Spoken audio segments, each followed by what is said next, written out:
I am 27 years old, Annie. Recently, my father, Gilbert, was hospitalized. He runs a small company and has been given 6 months to live by his doctor. Throughout my life, he has always been my support. That's why I am still spending time by his bedridden side. During such times, my sister Benny appeared in the hospital room. "Annie, listen to me," she said in a domineering tone. "I'm going to inherit all of our father's $7 million. Why bring up money at a time like this?" I couldn't believe my sister would bring up the inheritance. "Shut up, you uneducated fool," she scorned. "She's no longer someone I can call a sister. She has been bullying me since we were children." Benny left the hospital room with a loud laugh. I was so angry I could hardly breathe. "Annie, listen to me," my father said quietly. "I can't leave the inheritance to you." "What do you mean? Are you telling me to submit to her?" I was shocked. "Just listen." Actually, my father began to explain the reason. Looking back, I hardly remember getting along with my sister Benny as a child. Our mother adored Benny, always putting her first. In our lessons, Benny was the priority, and I was always left behind. I spent my time being bullied by Benny and her friends, crying. For no particular reason, Benny and her friends even resorted to violence against me.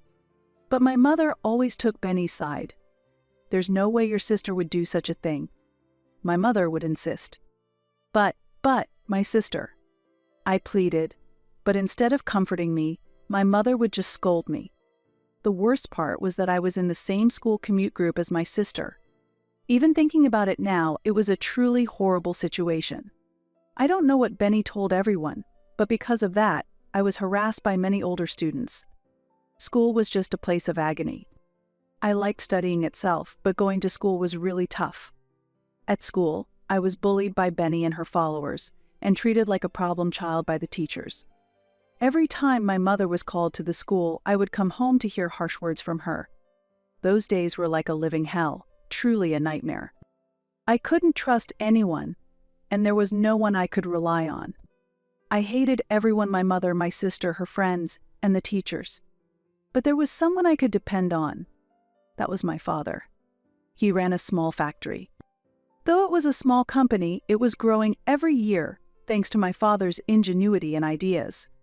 My only ally was my father, the president of this quirky company. When my father was home, I always stayed close to him. In front of my father, neither my mother nor my sister harassed me.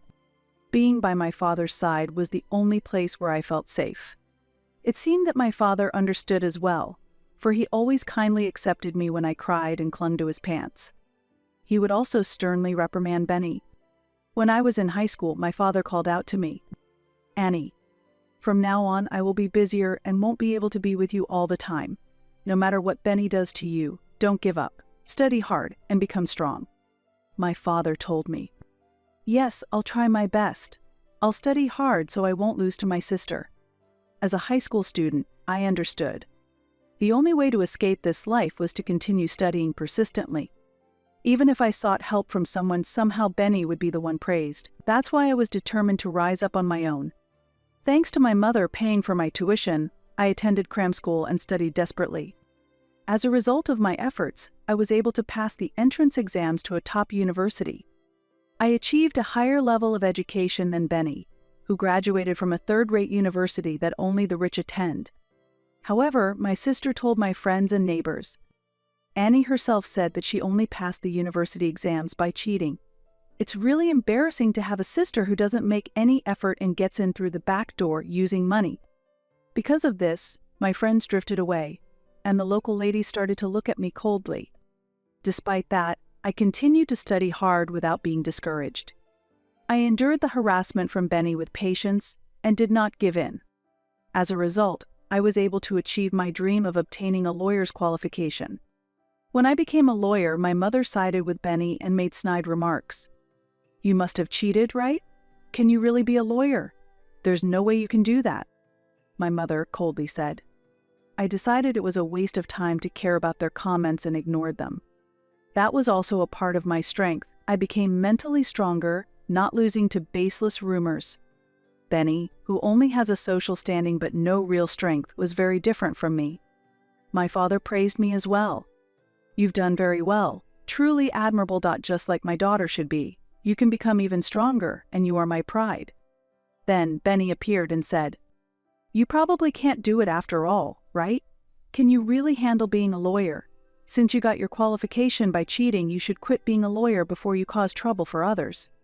Hearing this, my father sternly told her, You're the one who just plays around, always gives up easily, and just eats whatever you like, a complete waste. Try to learn a bit from Annie. That scolding from my father worsened the relationship between him and Benny at once. Looking back, that moment was a turning point in their relationship. I was able to stay on the right path because of my father's understanding and support. As a lawyer, I have been building up my accomplishments slowly but surely. I wanted to talk more about my work with my father, but I didn't feel like visiting my parents' home because Benny was there. My sister always had a hard time keeping jobs and would spend her time doing part-time or short-term work, but my mother never said anything harsh to Benny. You don't have to work hard because you'll take over after your father. My mother always coddled Benny like that. Even though I wanted to visit my parents' home, I was concerned about how the neighbors would see me. The neighbors, who still remember the stories Benny made up, are cold to me. So, when I go near my parents' home, I only call my father and we go out to eat, just the two of us. I try not to go to my parents' house unless necessary, but when I have time, I go out to eat with my father or talk to him on the phone. One day, when work was going smoothly, I sent an email to my father as usual, but there was no reply for several days. I wonder if he is too busy with work, I thought, but usually he would reply to an email after a few days. Feeling that something was off, I suddenly received a call from my mother, who usually doesn't contact me much. Your father has been hospitalized, my mother told me. What? I exclaimed in surprise and quickly rearranged my work schedule, rushing to the hospital near my parents' house. When I arrived at the hospital, I found my mother crying. No matter what I asked, she just cried and wouldn't tell me where my father was. So I contacted an employee of my father's company and got the room number. Even in such an emergency, my mother, who dislikes me, wouldn't tell me anything, and I was frustrated by the petty and self-centered emotions of people. Dad, it's Annie. May I come in? I quietly opened the door to the hospital room and entered. There, my father lay emaciated, and there was no one else in the room. Your mother just left. You came at just the right time. Dad, what happened? I was shocked by my father's frail appearance. Who told you the room number? My father asked. I got it from someone at your company.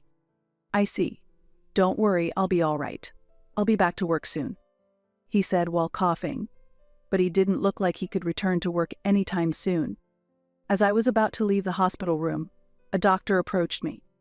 Are you his daughter? Yes, I am, I replied. The doctor took me to another room and explained my father's condition in detail. We found cancer. He has about 6 months to live, the doctor said. Hearing those words, I was lost for words and left the hospital. Since then, I have tried to adjust my work schedule to visit my father as often as possible. Day by day, my father continued to lose weight, and it was clear that his already slim body was becoming even more emaciated. It was obvious at a glance that his condition was not normal. One day, when I went to visit my father, my sister Benny happened to arrive at the same time. I unexpectedly ran into her. Why is the low-educated Annie here? Benny said. I wanted to scream back, who's the low-educated one here? But I held it in. Thinking about Benny, who stays at our parents' home doing nothing but playing around, made my anger boil. As I struggled to contain it, my weakened father groaned. Stop it, Benny. What are you doing here? I'm in this condition, and I don't have any money left to give you, my father said. Did you come here to get money even though Dad is like this? I can't believe it. That's really terrible. I screamed inwardly. I had a lot to say, but Benny spoke first. Listen carefully, Annie, she said with a domineering attitude. I'm going to inherit all of Dad's $7 million, and I won't give a single dollar to you. Also, you should renounce your inheritance. I will take over Dad's company, so don't worry. I was so dumbfounded by this that I was at a loss for words. discussing money in such a situation without any concern for our father's health. Benny left the hospital room laughing. Benny, who does nothing but gallivant around, says she will take over the company. I felt that such talk was nothing short of a joke. Benny is really the worst. I struggled to suppress my explosive anger. Listen carefully, Annie, my father said quietly. I can't pass the inheritance to you. What do you mean?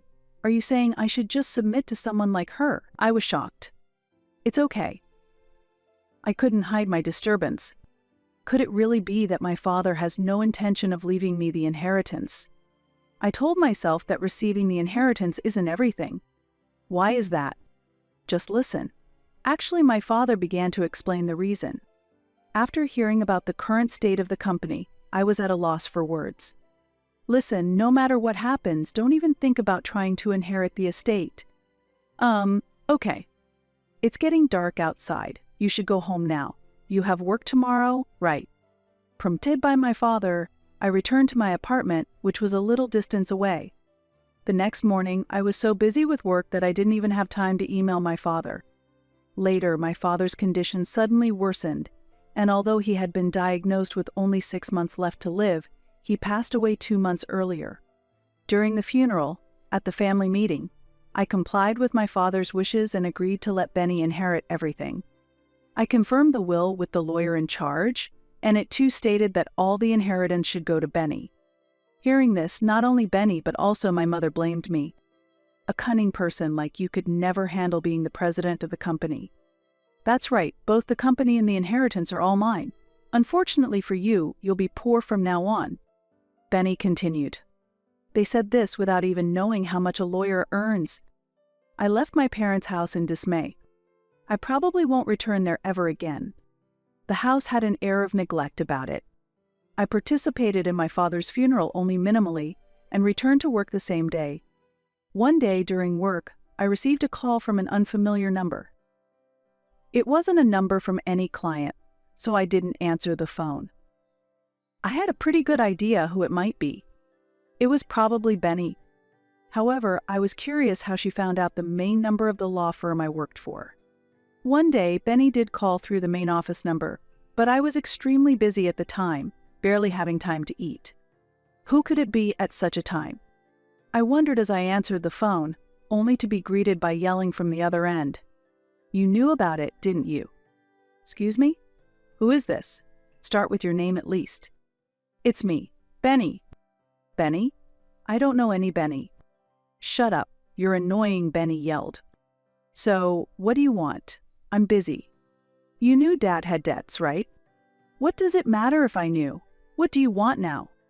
I'm running out of money to play with, so you need to sort out Dad's debts. Ah, I'm hanging up now. Deal with it yourself, I said coldly, and hung up the phone. I instructed the office not to put through calls from Benny anymore. In the hospital room, my father had confided in me alone about his debts.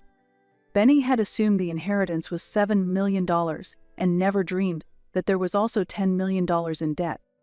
Inheriting an estate doesn't always mean receiving only assets. Debts are inherited as well. Benny, being short-sighted and careless, was only focused on the inheritance and had not considered the debts at all. Perhaps my father had tried to discuss the debts. However, given Benny's personality, she probably ignored the discussion about debts and only paid attention to what she could inherit. She is a pitiable person. However, I had no intention of helping her. Enjoy the debt-ridden life with our mother. That was the only thing I could say to her. Later, I found out that Benny was living a terrible life, taking on more debt to repay existing debts. Her financial situation was extremely dire. The debt was only growing, getting bigger and bigger. Considering her lazy lifestyle up to this point, I couldn't help but scoff. I am not delighting in someone else's misfortune. It's just that the many wrongs she has done to me over the years are finally coming back to haunt her. I had no intention of helping her. I felt it was just desserts. Afterward, my mother also called multiple times asking for money. Please, help your mother. Even a little bit of money would help, she pleaded tearfully. I was astounded by the request. All this time she only cared about my sister, ignoring me completely, and now she comes to me only when she's in trouble. What a naive idea. I instructed my office not to forward any calls from my parents' home, and I blocked my sister's and mother's numbers on my mobile phone. I even made sure that calls from public phones wouldn't connect. Nevertheless, they somehow changed numbers and called me repeatedly. It was as if they were standing on the edge of a cliff, screaming for help because they were about to fall. But I did nothing. In fact, I felt like I was saying goodbye and pushing them off the cliff. I never imagined that what my sister had done to me over the years would come back to her in this way. Later, another piece of news arrived. Incredibly, Benny was being sued by former employees of my father's company. The reason was unpaid wages. Benny had not paid the employees for 2 months. She must be cornered by her debts. It was a disaster waiting to happen. Moreover, the employees wanted to hire me as their lawyer. "Annie, you are diligent and honest. You're the only one we can rely on. Please do something about that, Benny," they said. I saw this as an opportunity and decided to protect my father's cherished company. I took legal action and removed Benny and my mother from the company. As we left the courtroom, the two of them called me a traitor and stormed off. Following the employees' wishes, I temporarily took on the role of the company's president. Originally, I planned to appoint someone as president immediately and focus solely on my legal career, but the employees said this: "We don't trust anyone but you, Annie. You're the one who protected us and the company. Annie, you're our leader." I was simply following what was said, but I didn't feel bad about it, and decided to quit being a lawyer and take over my late father's business. I've always liked manufacturing, but I never imagined I would take over my late father's business like this. The workplace had a homely atmosphere and was very comfortable. The employees knew me as someone who always learned by my father's side. Unlike Benny, who wasted her time in frivolity, the employees understood the true nature of us sisters. That's probably why it was natural for them to rely on me. I managed to grow the company. Having knowledge of the law also helped, and without major issues, the company smoothly progressed as a subcontractor for various other companies. The number of employees gradually increased, and we decided to relocate to a larger space. Moreover, we established a staff dormitory and expanded the types of allowances to enhance employee benefits. As a result, our company was featured on local television as a great place to work. When asked what the key to success was, I replied, "Patience and effort are everything. It's important to continue working diligently because then the results will naturally follow." I focused on developing our employees, which has helped the company grow. Although I was fulfilled in my work as a lawyer, I find even greater satisfaction in what I'm doing now. If I had given in to interference and quit, I'd probably be leading an undisciplined life now, feeling apathetic about everything. Blaming others for your failures or speaking ill of them won't make anyone want to follow you. I learned this, surprisingly, from my sister and mother. I do not want to be like them. All I want is to live honestly and sincerely, but seeing my sister and mother, who can't even do that, I realize how miserable they are. Now, that's how I feel. Later, I made a name for myself as a female CEO and started dating a man I met through work. I have no knowledge of what became of my sister and mother. I have neither the desire to look for them nor to help them. Considering how much of a burden their actions were on the employees, I can't bring myself to feel that way. My sister and mother will probably never return here. And after several years of dating, I got married. My husband is a talented young entrepreneur who has successfully run a small factory, and we hit it off. We had a small but heartwarming wedding that was true to us. The happiness I felt at that time was beyond anything I had ever experienced. Soon after our wedding, I found out I was pregnant, and a baby boy will be born soon. That alone would have been enough. "Excuse me, Madam President." One of the employees burst into the room in a rush. Fortunately, no one else was there at the time, which was a relief, but the employee said excitedly, "Benny is here." "What? Why now?" Holding my swollen belly, I stepped outside. There stood Benny, dressed shabbily and looking unclean. Benny declared threateningly, "This company is mine. Annie, with your unkempt appearance, you can't be the president. I should take over as president." Hearing this, some employees who were listening threw water at Benny. These were the employees who had been forced to work without pay when Benny was the president. "Get out. Annie is our president. You're not fit to be president. Just leave. You're nothing but trash." I was astonished at this moment. Even though there used to be no one I could rely on but my father, now I had never imagined that so many people trusted me. We'll get rid of her quickly, so please go back inside, Madam President. Many employees were protecting me from Benny. Annie, please help me. Please leave. You're only causing trouble for everyone. I finally voiced the words I had long held back in my heart. I truly hate you. I slowly walked back to my office. I don't know what happened to Benny afterward.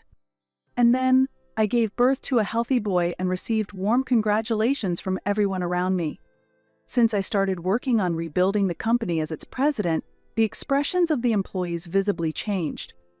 Employees who used to work with gloomy faces gradually regained their lovely smiles. Once, an employee who had worked with my father came to me and said, "President Annie, we all really love you." The moment I heard those words, my heart warmed and I was filled with emotion. Despite not receiving enough recognition even from my own family before, now I am trusted and loved by so many colleagues. My heart was filled with gratitude and joy at this fact. Thank you so much. However, this achievement isn't solely my own. It has been possible only because of the continuous support and cooperation from each and every one of you. While expressing my sincere gratitude deep down, I remembered the words my father once said to me, "You can become stronger." Back then I heard them just as words of encouragement, but now I realize that my father's words have become reality. The company was gradually stabilizing, and I was thinking of trying new initiatives. In particular, I focused on creating a work environment where women could thrive. As specific measures, we enhanced our maternity leave policy and introduced a flexible work schedule to make it easier for employees to work freely. Furthermore, as part of our support for parenting, we also established an on-site daycare.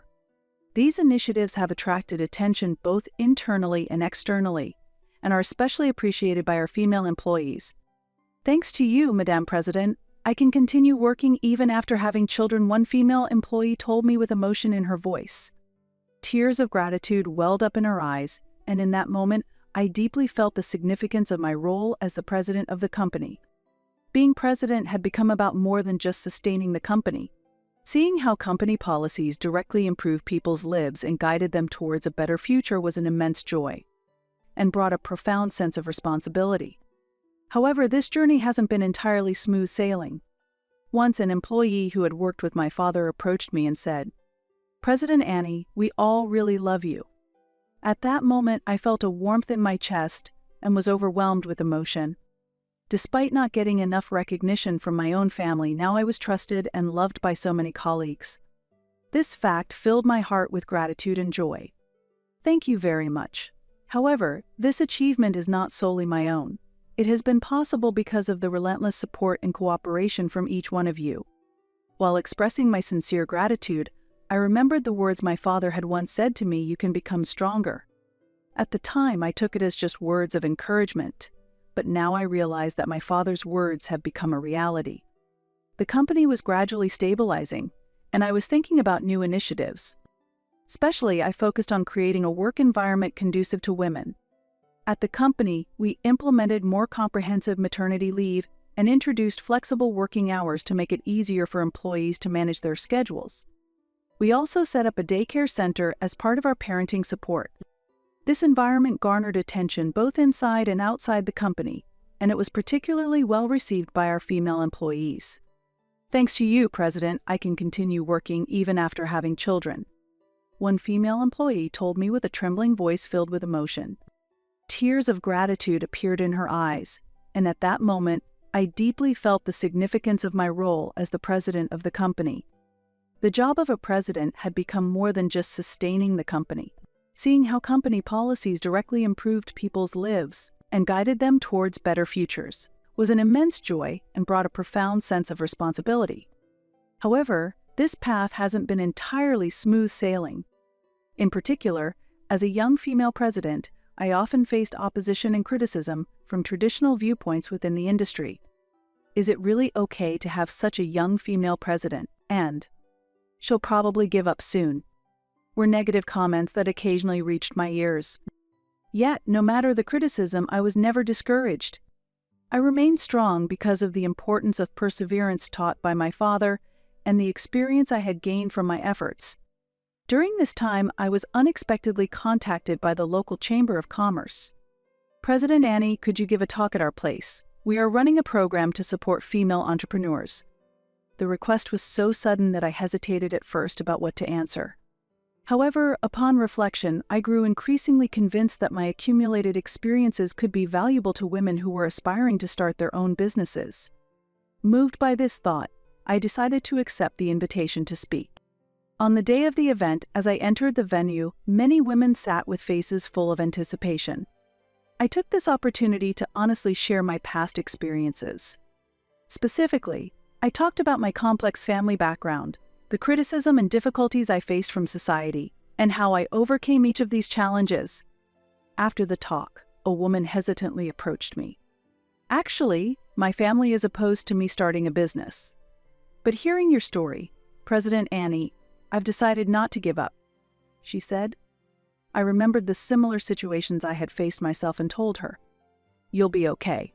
Value the people around you who support you, and keep believing in yourself." This simple advice, born from my own experience, made me realize that running a company is not my only role. I feel my presence and efforts can be a source of hope, especially for women facing difficulties. And gradually, my efforts began to be recognized by society. During this time, a large envelope was delivered to my office. Inside was a certificate of recognition from a local economic organization. The certificate read, "In recognition of your contributions to the development of the regional economy as a female executive, and for giving courage and hope to many people, especially women." The moment I saw the words on the certificate, I was moved to tears.